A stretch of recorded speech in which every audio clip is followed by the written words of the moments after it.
आज हमने पढ़ा नीति वचन पहला अध्याय और उसकी 26वीं आयत से लेकर 33वीं आयत तक। यहाँ पर लिखा है, इसलिए मैं भी तुम्हारी विपत्ति के समय हंसूंगी और जब तुम पर भय आ पड़ेगा, वरन आंधी के समान तुम पर भय आ पड़ेगा और विपत्ति बवंडर के समान आ पड़ेगी और तुम संकट और सकेती में फंसोगे, तब मैं ठट्ठा करूँगी। यहाँ पर बात किसकी हो रही है? बुद्धि की। तो जो मनुष्य क्या नहीं करते, बुद्धि से नहीं चलते या बुद्धि के अनुसार नहीं चलते हैं, पर बुद्धि हमें कहाँ से मिलती है? हमने पहले अध्याय की 7वीं आयत में ही पढ़ा कि बुद्धि का मूल जो है वो क्या है? यहोवा का भय मानना। तो जो लोग यहोवा का भय मान करके अपनी ज़िंदगियों में नहीं चलते हैं, उन्हें ही क्या करना पड़ता है? मुसीबतों का सामना करना पड़ता है। जैसे कि हम देखते हैं कई सारे लोग हैं झूठ बोलते हैं, है ना। अगर उनके अंदर यहोवा का भय हो, वो झूठ ना बोले। झूठ बोलने के कारण क्या होता है कि कई बार उनको अपने जो बड़े बड़े लोग हैं उनसे शर्मिंदगी का सामना करना पड़ता है। कई बार वो अपनी नौकरियों को खो देते हैं, है ना। और कई बार बहुत बहुत सारी क्या, ये तो एक छोटी सी बात है झूठ बोलने की वजह से मैं बता रही हूँ कि ऐसा कितने लोगों के अंदर खुदा का भय नहीं होता, वो मर्डर कर देते हैं। क्या करते हैं फिर? फांसी की सज़ा मिलती है उन्हें। क्या आ रहा है उनके ऊपर? बवंडर ही तो आ रहे हैं। क्या कारण क्या है? बुद्धि से ना चलना। बुद्धि, अगर उनके पास बुद्धि होती, यहोवा का भय उनकी ज़िंदगी में होता, तो वो काम करते ही नहीं। जैसे हम शुतुरमुर्ग को देखते हैं, वो क्या करता है? जैसी विपत्ति आती देखता है, क्या बचाता है? सिर्फ अपना सर, मिट्टी खोद करके सर उसमें डाल लेता और सोचता है क्या हो गया, मैं बच गया। लेकिन वो बचता नहीं है। तो हमें क्या करना है? हमें यहोवा के भय को अपनी ज़िंदगी में लेकर के चलना है। और वो जब हमारी ज़िंदगी में यहोवा का भय होगा तो हम क्या होंगे? बुद्धिमान भी होंगे।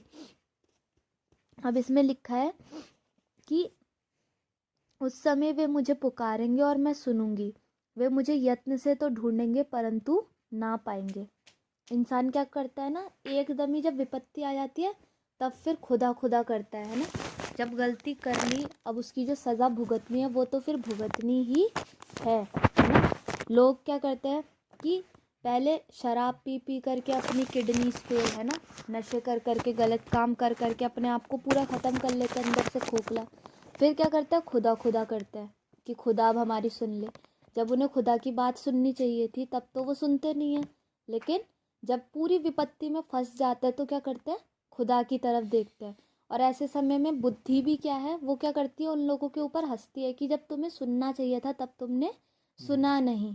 क्योंकि उनको बुद्धि हर जगह से, हम पढ़ रहे थे ना कि बुद्धि हर जगह से क्या करती है? पुकारती है, चौकों पे से पुकारती है ना। ज़रूरी नहीं है कि हमें कोई बड़ा ही आके समझाए। कई बार छोटे छोटे बच्चे भी हमें बहुत सारी चीज़ों को सिखा देते हैं। तो हमें जहाँ से भी कुछ भी सीखने को मिल रहा है वो हमें क्या करना चाहिए? सीखना चाहिए। ये नहीं कि हम क्या करें, उसकी मजाक बनाएं या उसे ऐसे ठट्ठों में उड़ा दें। क्योंकि आज के दिन में हम किसी की सीख का क्या कर सकते हैं? किसी की सीख क्या, हमें कुछ भी सीखने को मिल रहा है हम उसको ठट्ठों में उड़ा सकते हैं। लेकिन जब विपत्ति आ जाएगी और हमें क्या पता हम उसी बात की वजह से विपत्ति में पड़ जाए और वो बात हमें पता ही ना हो, है ना। तो इसलिए क्या है, हमें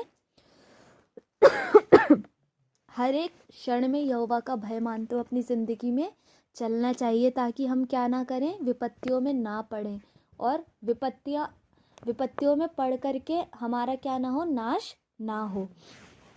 लिखा है, क्योंकि उन्होंने ज्ञान से बैर किया और यहोवा का भय मानना उनको ना भाया। कठिन लगता है यहोवा का भय मानना। लोगों के लिए बहुत आसान हो जाता है कई बार क्या बोल देना? झूठ बोल देना। लेकिन सच बोल पाना क्या हो जाता है? बहुत कठिन हो जाता है ना। कि अगर हमारी कहीं गलती है तो इंसान जल्दी से अपनी गलती छुपाने के लिए क्या करेगा? झूठ बोलेगा। उसके लिए उसे कितने भी झूठ बोलने पड़े, लेकिन वो सच बोल करके अपने ऊपर वो चीज़ को नहीं लेगा। क्यों? क्योंकि उनको क्या लगता है? भाता नहीं है उस समय वो चीज़ ना, कि हम सच बोल लें या हम जो गलत काम कर रहे हैं हम उसको एक्सेप्ट कर लें कि हाँ हमसे ये गलती हुई है। और अगर वो उसको यहोवा को नहीं मानते हैं, यहोवा के भय को नहीं मानते अपनी ज़िंदगी में, तो क्या होता है?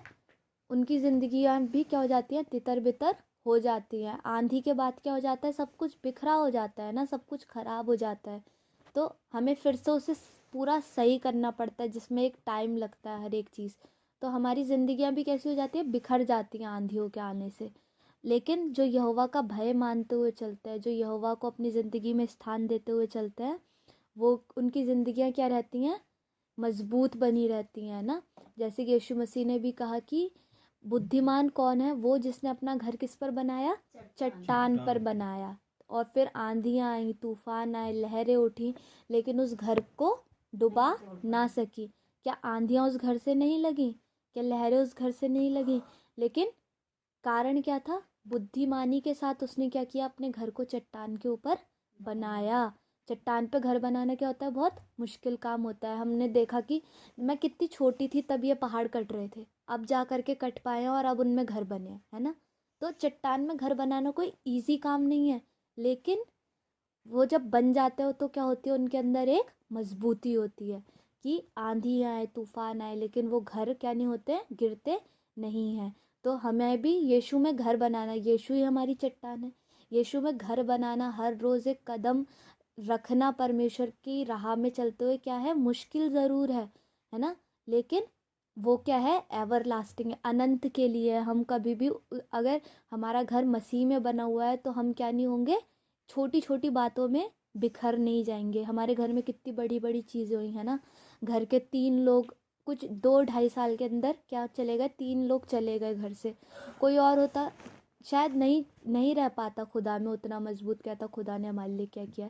हमारे मन में भी शैतान ने विचार लाने की ज़रूर कोशिश करी कि हम दुआ नहीं करेंगे ना, लेकिन हमारा घर किस पे बना था, चट्टान में बना था। तो पवित्र आत्मा ने हमें क्या रखा, पकड़ के रखा। प्रभु यीशु ने हमें खुद से पकड़ के रखा। क्योंकि क्या होता है, इंसान घबरा ही जाता है, लेकिन परमेश्वर ने क्या किया, हमें थामे रखा। क्योंकि हमने अपना हर एक दिन किस में दिया था, परमेश्वर में ही दिया था। तो जब हमें ज़रूरत पड़ी तो परमेश्वर ने भी क्या किया, हमें पकड़ के रखा। इसमें लिखा है, उन्होंने मेरी सम्मति ना चाही, वरन मेरी सब ताड़नाओं को तुच्छ जाना। वचन बताता है कि परमेश्वर जब तेरी ताड़ना करे तब तू उसे हल्की बात ना जान। क्योंकि परमेश्वर जिससे प्रेम करता है उसको क्या करता है, ताड़ना भी देता है। जिसको पुत्र बना लेता है उसको सोंटे भी लगाता है। तो अगर हमारी ताड़ना किससे हो रही है, परमेश्वर से हो रही है। और किस लिए हो रही है, कि हम कुछ अच्छा सीख सके। तो हमें क्या करना चाहिए, वो सीखना चाहिए, है ना। अगर कोई कोई बड़ा भी हमें डांट रहा हो और हमारी गलती पे हमें डांट रहा है, तो वो हमें इसलिए नहीं डांट रहा है कि वो हमसे नफरत करता है, लेकिन इसलिए डांट रहा है कि हम क्या करें, सीखें और गलत काम को ना करें, है ना।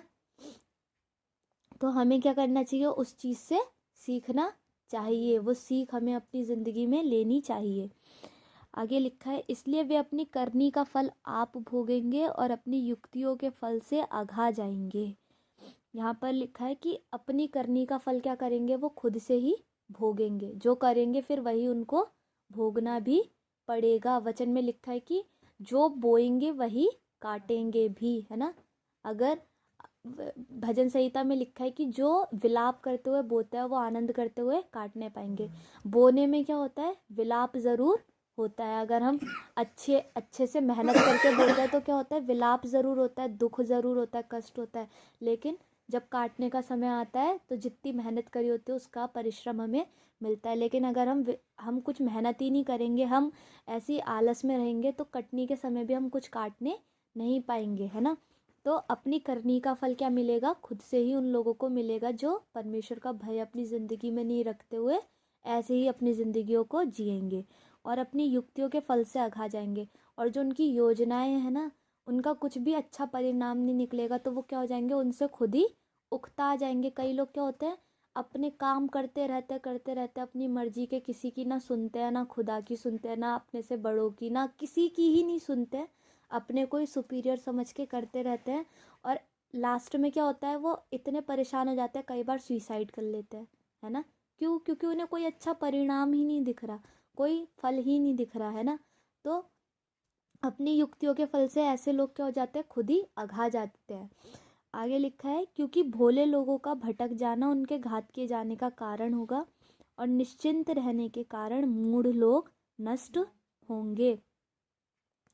तो भोला बना रहना ना, ये कोई अच्छी बात नहीं है बाइबल के अनुसार, कि कोई कहता अरे ये तो बहुत ही सीधा है, ये तो बहुत ही भोला है, इसको तो कुछ पता ही नहीं है। बाइबल हमें ये नहीं बताती कि तुम ऐसे हो जाओ कि तुम्हें कुछ पता ही ना हो। क्यों? क्योंकि हम एक ऐसे ऐसे एक जगह में है कि हमारा क्या है, युद्ध है ना। हम एक युद्ध क्षेत्र में है, हम एक ऐसी जगह में भेजे गए।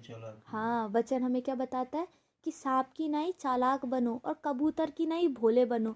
लेकिन कबूतर भोला ज़रूर होता है, लेकिन ऐसा नहीं होता है कि वो अपने अपने अन्न को ना पहचाने, है ना, या अपनी चीज़ों को ना पहचाने, उसको ये ना पता हो कि बुरा क्या है ना। अगर जाल बिछाया तो कोई कबूतर आएगा थोड़ी वहाँ पे। क्यों? क्योंकि उसके अंदर भोलापन है। भोलेपन क्या? अपनी अच्छाई में रहो, सच्चाई के साथ ज़िंदगी को जियो। भोले का मतलब ये नहीं कि बिल्कुल ऐसे हो जाओ सदाई कि कुछ पता ही नहीं है चीज़ का ना, ऐसे नहीं बनना है। लेकिन एक चालाक भी होना है हमारी ज़िंदगी में। ये नहीं कि कोई भी हमें कहीं भी ले जा रहा है, हम किसी के भी साथ कहीं भी चले जा रहे हैं, है ना, कि कोई कह रहा है कि मेरे साथ यहाँ चलो तो हम उसके साथ वहाँ जा रहे हैं, है ना। कई लोग ऐसे ही भोले होते हैं कि वो कहते, जैसे दादी क्या करती थी छोटे पापा के लिए, भोली तो बन गई थी वो, कि कोई भी कुछ भी कह देगा, अरे हाँ वो उस बाबा के पास चल दो, वहाँ पे ये देने से वो ठीक हो जाएगा, है ना, वे पौआ दे दो उसको, ये कर दो, है ना। कैंडल बाबा के यहाँ चले गई कि वो ठीक हो जाए, विजय ठीक हो जाए, पीना छोड़ दे, है ना। क्यों? क्योंकि उनके अंदर एक वो चीज़ आ गई थी कि वो कैसे भी ठीक हो जाए। उनको समझ ही नहीं थी, वो एक भोलेपन में अपने चले जा रही हैं। नहीं तो उनके क्या वो क्या था, एक भटक जाना ही तो था कि हम अपने परमेश्वर को छोड़ के इधर उधर जा रहे हैं, है ना। तो भोले लोगों का क्या है ना, लिखा है भटक जाना उनके घात के जाने का कारण होगा। और कई बार क्या होता है कि जब वो लोग भटक जाते हैं तो क्या हो जाता है, वो घात भी हो जाता है। जो लोग मसीह में सही मजबूती के साथ नहीं चलते, अपने भोलेपन में चलते हैं, तो वो क्या हो जाता है, घात होने का उनके कारण हो जाता है। और लिखा है कि निश्चिंत रहने के कारण मूढ़ लोग नष्ट हो जाएंगे। और जो मूढ़ है, मूढ़ मतलब ऐसे कि वो सब कुछ जानते हुए भी मतलब अनजान जैसे बने हुए। जैसे मान लो कि एग्ज़ाम है, किसी ने पढ़ा ही नहीं है, वो कहे मैं पढ़ ही नहीं रहा भाई, पेपर आ रहे, तो लास्ट में क्या होगा, फेल ही होगा वो, जब कुछ लिख के नहीं आएगा। तो निश्चिंत रहने के कारण मतलब आलस में रहने के कारण मूढ़ लोग क्या हो जाते हैं, नष्ट हो जाते हैं। परंतु जो मेरी सुनेगा वो निडर बसा रहेगा और बेखटके सुख से रहेगा। लेकिन जो किसकी सुनेगा, बुद्धि की सुनेगा। बुद्धि कहाँ से मिलेगी, यहोवा का भय मानने से। तो जब हम यहोवा का भय मान के अपनी ज़िंदगियों में चलेंगे तो हम क्या रहेंगे, निडर बसे हुए रहेंगे। जैसे मैंने उदाहरण दिया कि यीशु मसीह ने दृष्टांत कहा कि जिसने अपना घर क्या बनाया, चट्टान पर बनाया, उसको यीशु मसीह ने क्या ठहराया, बुद्धिमान ठहराया। फिर चाहे कैसी भी परिस्थितियाँ आई, वो घर क्या रहा, स्थिर बसा रहा, निडर बसा रहा। तो जब हम परमेश्वर की बात को सुनेंगे, परमेश्वर की आवाज़ को सुन करके अपनी ज़िंदगी को चलाएंगे, तभी हमारी ज़िंदगी में एक निडरता होगी, तभी हमारी ज़िंदगियों में स्थिरता होगी, तभी हम बेखटके किससे रहने पाएंगे, सुख से रहने पाएंगे। ठीक है। उसके अलावा अगर हम सोचें कि हम पिता के बिना या यहोवा के बिना, आत्मा के बिना, यीशु के बिना हम अपनी ज़िंदगियों को अच्छी तरीके से जी लेंगे, तो हमसे ज़्यादा मूर्ख और कोई दुनिया में नहीं होगा। क्योंकि बिना खुदा के, बिना उसके रूह के हम अपनी ज़िंदगियों को नहीं चला सकते। तो परमेश्वर हम पर अनुग्रह करे और अपना भय हमारी ज़िंदगियों में दे कि हम खुदा के भय में होकर के अपनी ज़िंदगी को जिए, ताकि हम दिन प्रतिदिन बुद्धिमान होते चले जाएं। परमेश्वर के वचन के सुने जाने पर और समझाए जाने पर आशीष हो। आमीन। हर तरफ हर जगह तू ही तू है खुदा, मैं किसी भी बला से ना डरूं। तू जो रहे बड़े, तू जो है साथिया, मैं कुछ भी फिक्र ना करूं। हर तरफ हर जगह